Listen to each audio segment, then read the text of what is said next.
Warrior, let's talk about calibration, or maybe we should be calling it recalibration. I hope everybody is enjoying the holiday season. Wonderful Christmas. We've got Hanukkah, we've got Kwanzaa, whatever you celebrate.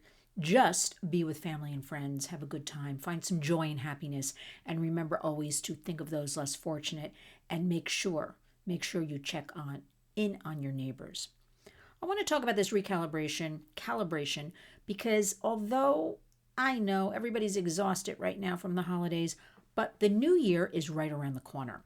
And I was thinking about something late last night. I was watching a series about just stick with me on this one, about Vogue magazine and the merging of the late 80s into the early 90s with culture, fashion, music, and the magazine Vogue, the Bible of the fashion industry at that time.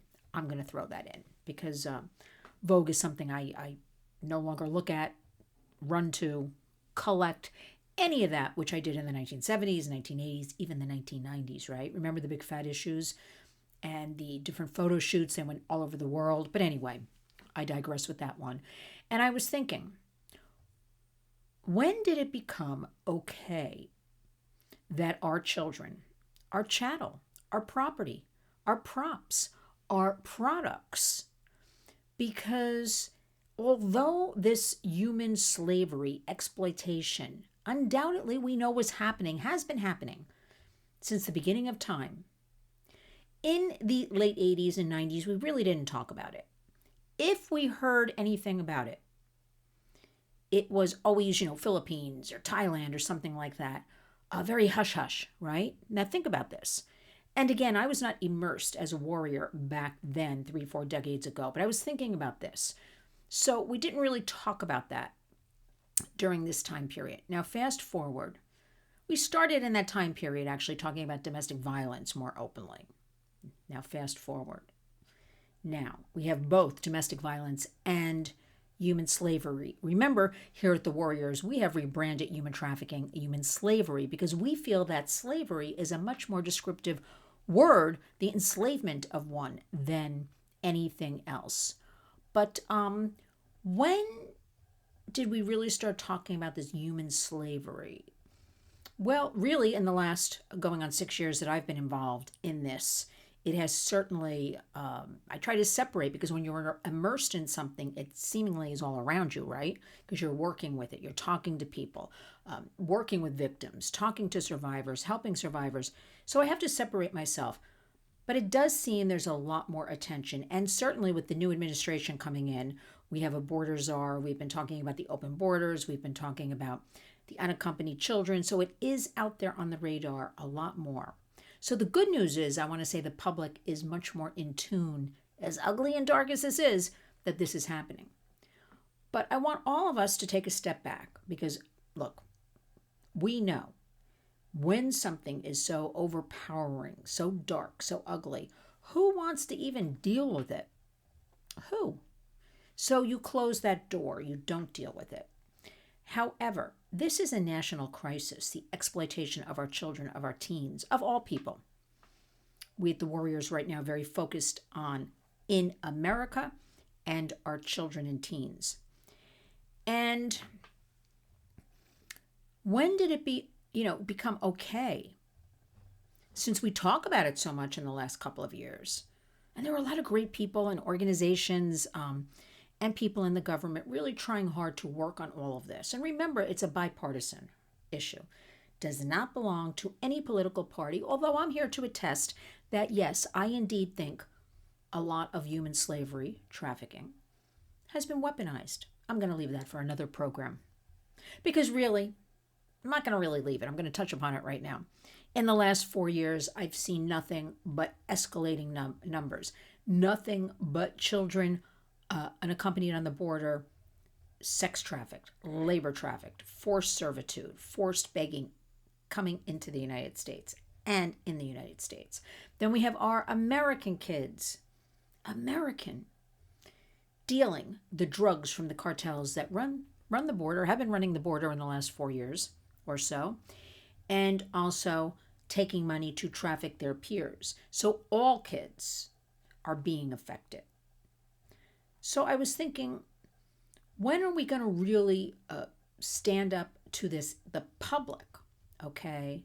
Again, I understand it's hard, but let us have a goal. 2025. We have a brand new administration going in, an administration committed. I don't care. You don't like the administration. You do like the administration. You're left, you're right, you're up, you're down. We are all Americans. Our children are not the product. We have big tech treating our children. A lot of BS with that big tech. Treating our children as the product. Why, after all, we just got knocked down for the Kids Online Safety Act by Speaker Mike Johnson, a Republican. And he is to be held responsible with Majority Leader Steve Scalise, another Republican, both from Louisiana, for being responsible for not passing this critical piece of legislation, which simply said, big tech, bear some responsibility. Big tech, don't feed our kids dangerous algorithms, with which we have the proof. Several studies are doing it. And of course, because big tech has loads of money, and lots of people love them, and spent well over $100 million that we know about to lobby, to fight this little Kids Online Safety Act, right? Not brought to a vote. I have confidence, though, that Speaker Mike Johnson will be gone in 2025, and that Kids Online Safety Act will be passed. So I'm going to leave that for a minute. But we, as the public, must understand about the children. We must take action. We can no longer, I tell you this all the time, sit on the sidelines. It is a different country. Thank goodness we have this new administration that has committed themselves to closing borders, getting rid of criminals, taking care of children, finding as many unaccompanied minors as they can find, and helping our children by virtually designating, and I hope they do this, the cartel is a terrorist organization. I mean, I can't think of any worse thing. You're trafficking. And not only people. We're talking about weapons. We're talking about illicit drugs.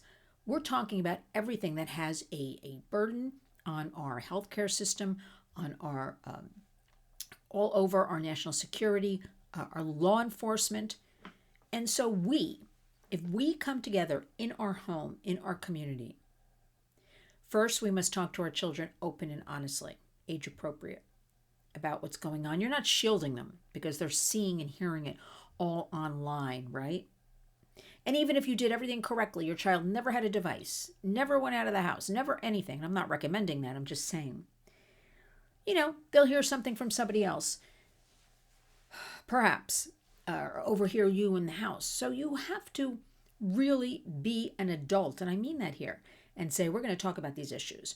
We're going to talk about wherever the kids are, so are the predators. We're going to talk about, there are creepy people online just looking to make $1. Because when I say this in our focus groups or schools and say, kids, they're making money off your backs. It's like they just want your eyeballs, these predators online or big tech, so they can get you to keep swiping or buy something or engage or sign up for this app. That gets the kids' attention, like they're being used. So that's a strategy. But the kids are being used. And then we have school systems, which are hopefully going to start, and I have a feeling the pendulum is swinging back. We're getting back slightly to reading, writing, and arithmetic because things are so far down in the dumps, they can only swing back up. And we know at the Warriors a lot of great teachers across the United States that have been put in harm's way, have been threatened with their jobs. How horrific is this? When all they want to do is teach kids. So we got to focus on empowering our schools, empowering our teachers, being a class parent, knowing and understanding what the curriculum is, even if you're not a class parent for your child. You have every right to see that curriculum. To talk to your child, I don't care if it's five minutes a day. Talk to your child, understand, what's going on. And with the kids, it's not them versus us. It's collectively, we're going to have this partnership. Make them part of everything. Make them feel important so they want to come home from school and discuss it with you. You must join the Board of Ed if possible. I know everybody's busy, but I believe, and we believe at the Warriors, that America is we're at a very crucial point in our history.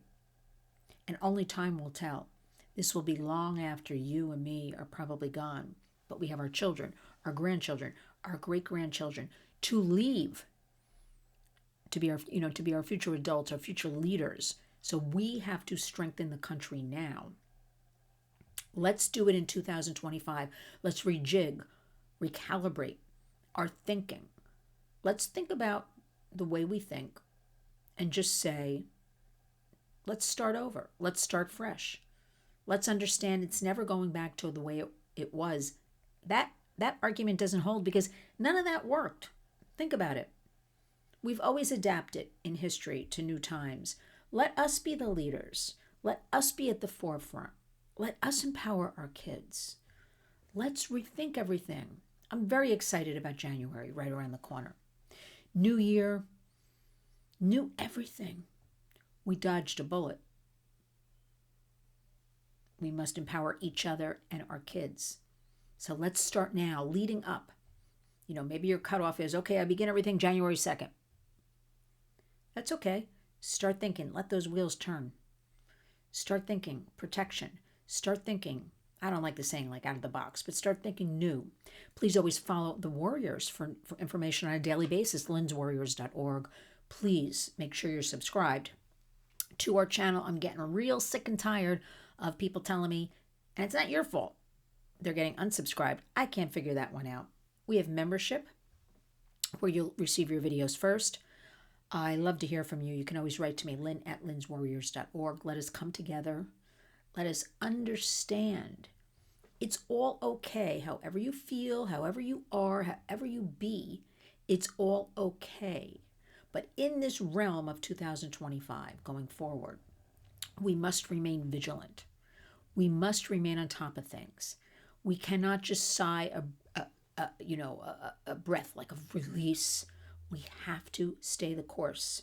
It is critical and crucial right now. So join us. Our hashtag at The Warriors is Community Creates Change. And I want to thank all of you for joining us, for donating, for volunteering, for sending goods, volunteering services. We have a wonderful scholarship opportunity coming up in the beginning of the year for some STEAM. We'd like to call it, it's called STEM, but I like to call it STEAM, which is science, technology, engineering. I put the A in there for arts and mathematics because I love the arts, and the arts, we've got plenty of studies, expands the mind for children and teens, right? So those scholarship opportunities will be coming up right after the new year. We're going to talk about that and how you can apply for that for your children. It's all done online. It's done at home, and it's a wonderful, wonderful program. And I want to leave you with something else. This season, this holiday season, feels very different from a year ago, from 2 years ago. It does feel lighter. It does feel happier. It does feel more family-oriented. I heard more Merry Christmases here in the middle of New York City than I've heard in maybe ever. The wheels are turning. So join us. Be part of it. Don't hesitate. Don't leave it to others. You must take action. Community creates change. Now, each and every day, I want you to get up and go out and be a warrior.